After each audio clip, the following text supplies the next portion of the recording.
Assalamualaikum warahmatullahi wabarakatuh. Sahabat kisah teladan rahimakumullah.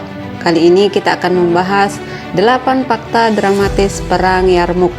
36.000 muslim melawan 240.000 Romawi. Peperangan dahsyat ini terjadi 4 tahun setelah Rasulullah SAW meninggal, yakni pada tahun 632 Masehi. Perang Yarmuk terjadi di Sungai Yarmuk yang tidak jauh dari lembah Yordania, tepatnya di selatan Laut Galilea. Peperangan yang tidak imbang dalam hal jumlah pasukan tersebut banyak berisi fakta-fakta dramatis yang bisa kita pelajari dan ambil hikmahnya. Berikut ulasannya. Yang pertama, diakui oleh sejarawan Barat sebagai perang tergemilang dalam sejarah dunia. Perang Yarmuk yang terjadi pada tahun 13 Hijriah atau 636 Masehi bertujuan untuk membebaskan negeri Syam dari kaum Romawi serta menyebarkan Islam di wilayah tersebut. Pertempuran ini terjadi pada masa pemerintahan Umar bin Khattab, Khalifah Rasyidin kedua. Perang Yarmuk oleh sejarawan Barat diakui sebagai salah satu pertempuran penting dalam sejarah dunia. Hal tersebut dikarenakan Perang Yarmuk sebagai penanda gelombang besar pertama penaklukan kaum muslim di luar Jazirah Arab. Di samping itu, perang ini mengakibatkan wilayah Palestina, Suriah, dan Mesopotamia yang rakyatnya semula menganut agama Kristen kemudian menjadi Muslim. Kedua, pasukan muslim menempuh jarak pintas melalui padang pasir tanpa sumber mata air selama 5 hari. Sebelum terjadi perang Yarmuk, panglima perang kaum muslim termasyhur dan ditakuti di medan tempur, yakni Khalid bin Walid, tengah berperang di Irak. Beliau mendapatkan surat perintah dari Khalifah Abu Bakar pada saat itu untuk pergi membantu kaum muslim yang akan berhadapan dengan Romawi di negeri Syam. Khalid bin Walid bersama 9.500 prajuritnya menempuh jalan pintas yang tidak pernah dilalui oleh orang-orang sebelumnya dengan arahan dari Rafi bin Umairah. Uniknya, jalan pintas tersebut merupakan padang pasir yang luas, terik, dan tandus. Bahkan Rafi bin Umairah mengatakan bahwa ia pernah melewati jalan tersebut 30 tahun yang lalu dan selama 5 hari tidak akan menemukan mata air. Khalifah tetap setuju untuk melalui jalan tersebut agar waktu perjalanan yang semula selama 1 bulan bisa dipangkas menjadi 15 hari. Khalid memiliki taktik yang cerdik dan efektif di mana beliau menyuruh pasukan untuk memberi minum sebanyak-banyaknya pada seluruh unta logistik sebelum berangkat. Ketika di padang pasir, sebagian unta tersebut akan disembelih untuk dimakan oleh prajurit, sedangkan air yang disimpan di punuk unta akan diminumkan pada sebagian unta yang lain. Ketiga, kaki seluruh pasukan Romawi yang berjalan kaki saling dirantai satu dengan yang lain. Perang dahsyat ini berlangsung selama 6 hari dengan jumlah pasukan yang tidak seimbang. Pasukan muslim berjumlah sekitar 36.000, sedangkan pasukan Romawi pimpinan Kaisar Heraklius sebesar 240.000 orang. Jumlah yang sangat besar tersebut merupakan hasil dari gabungan antara beberapa wilayah kekuasaan kerajaan Romawi dan Sassanid. Di samping itu, seluruh pasukan Romawi yang berjalan kaki saling mengikatkan kaki mereka antara satu dengan yang lainnya.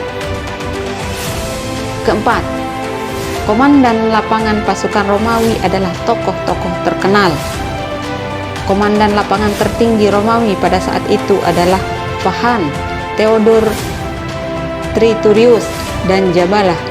Fahan adalah orang Armenia yang sebelumnya menjabat sebagai Magister Militum per Orientim, tuan prajurit di timur, komandan militer tertinggi di wilayah Emesa. Fahan menggunakan keunggulan numeriknya untuk melebarkan garis depan pasukan menjadi sekitar 13 km sehingga memaksa pasukan Muslim untuk lebih mundur ke arah belakang. Selain itu, Fahan juga memerintahkan untuk menutupi daerah sejauh 12 km di hadapan pasukan dengan tanah. Tokoh kedua yakni Theodor Triturius merupakan bendahara negara Romawi sekaligus pemegang komando secara teori. Namun kehadirannya hanyalah bertujuan untuk meningkatkan moral pasukan Romawi. Tokoh penting lainnya yaitu Jabalah merupakan penguasa Kasanid yang telah mendapat banyak keuntungan dari aliansinya dengan Romawi dan bersedia ikut melawan sesama bangsa Arab. Kelima, saat sedang menyusun strategi, Khalid bin Walid dicopot jabatannya dari komandan tertinggi. Khalid mendapat mandat untuk membantu kaum muslim di negeri Syam sekaligus menjabat sebagai komandan tertinggi di lapangan atas surat perintah Khalifah Abu Bakar. Namun, sesampainya di Yarmuk dan saat menyusun strategi pertempuran, datang surat perintah dari Khalifah baru, Umar bin Khattab, yang memerintahkan Khalid untuk menyerahkan jabatan komando yang ia pegang kepada Abu Ubaidah. Meskipun Khalid tidak secara resmi memimpin, ia sangat dihormati pendapatnya oleh Abu Ubaidah karena keahliannya dalam hal militer.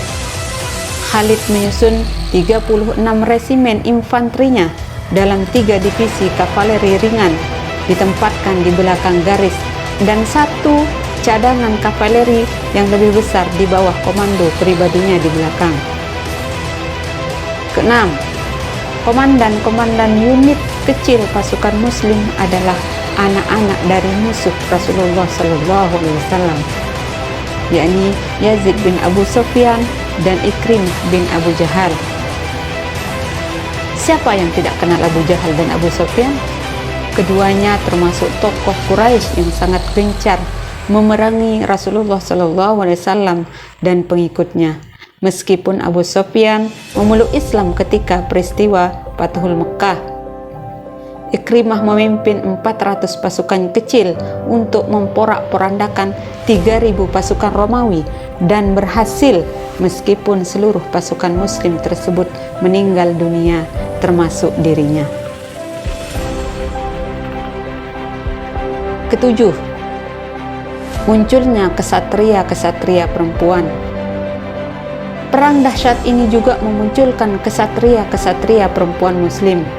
Di antaranya adalah Hindun binti Utbah, istri Abu Sufyan, dan Haulah binti Azwar. Hindun bersama wanita muslim yang lain berteriak-teriak sambil membawa tongkat pemukul tabuk untuk membangkitkan semangat pasukan muslim yang hampir melarikan diri. Fakta yang unik adalah ketika Hindun melihat suaminya, Abu Sufyan, yang berbalik arah dan melarikan diri. Saat itu, Hindun segera mengejar dan memukul muka kuda suaminya tersebut seraya berteriak, "Engkau mau kemana, wahai putra Syak? Ayo, kembali lagi ke medan perang. Berjuanglah habis-habisan agar engkau dapat membalas kesalahan masa lalumu saat engkau menggalang kekuatan untuk menghancurkan Rasulullah." Sementara itu, Khawlah binti Azwar merupakan sosok wanita yang mahir mengendarai kuda sekaligus terkenal akan keberaniannya. Bahkan keberaniannya disejajarkan dengan sang pedang Allah Khalid bin Walid. Dalam perang Yarmuk, saudara Khawlah yakni Darar bin Azwar tertangkap oleh pasukan Romawi. Ia pun bergegas mengenakan baju zirah, membawa tongkat dan berkuda dengan cepat seorang diri tanpa memedulikan apa yang terjadi di belakangnya. Tidak ada yang terlihat dari anggota tubuhnya kecuali matanya saja. Ia adalah sosok berkuda nan misterius yang langsung dapat menyerang dan memporak-porandakan sejumlah pasukan Romawi hanya dalam 1 kali putaran. Kedelapan, penduduk non-muslim di bawah kekuasaan khalifah sangat mendukung pasukan muslim. Ketika Heraklius mengerahkan pasukannya untuk melawan kaum muslim di Yarmouk, maka para pemimpin muslim di kawasan-kawasan sekitar tersebut pun mengembalikan seluruh kharaj, pajak keamanan atau perlindungan untuk kaum non-muslim. Hal tersebut diperintahkan oleh khalifah dengan alasan kemungkinan pasukan muslim tidak sanggup melindungi kaum tersebut dalam perang ini. Uniknya, para penduduk non-muslim justru lebih menyukai berada di bawah pemerintahan khalifah dibandingkan sebelumnya. Meskipun penduduk tersebut tahu bahwa mereka akan diusir bila tidak tunduk pada Heraklius. Bahkan kaum non-muslim bersumpah untuk menutup gerbang kota dan menjaga diri mereka serta berdoa kepada Tuhan mereka untuk memenangkan pasukan muslim. Salah satu komandan Romawi masuk Islam. Ketika masa pertempuran berlangsung, Khalid sempat ditantang duel oleh seorang panglima Romawi bernama Georgius Theodorus dan berhasil dimenangkan oleh Khalid. Pada malam harinya, panglima tersebut datang ke Khalid dan berdiskusi tentang Islam. Siapa sangka pembicaraan tersebut justru menuntunnya untuk bersyahadat. Dia pun sempat sholat 2 rakaat, kemudian keesokan harinya bergabung dengan pasukan muslim melawan Romawi. Fakta dramatis tersebut merupakan hal-hal yang patut kita ketahui dan telaah dari perang terdahsyat dalam sejarah dunia antara pasukan muslim dengan salah satu kekuatan terbesar dunia, Romawi. Semoga bermanfaat. Wassalamualaikum warahmatullahi wabarakatuh.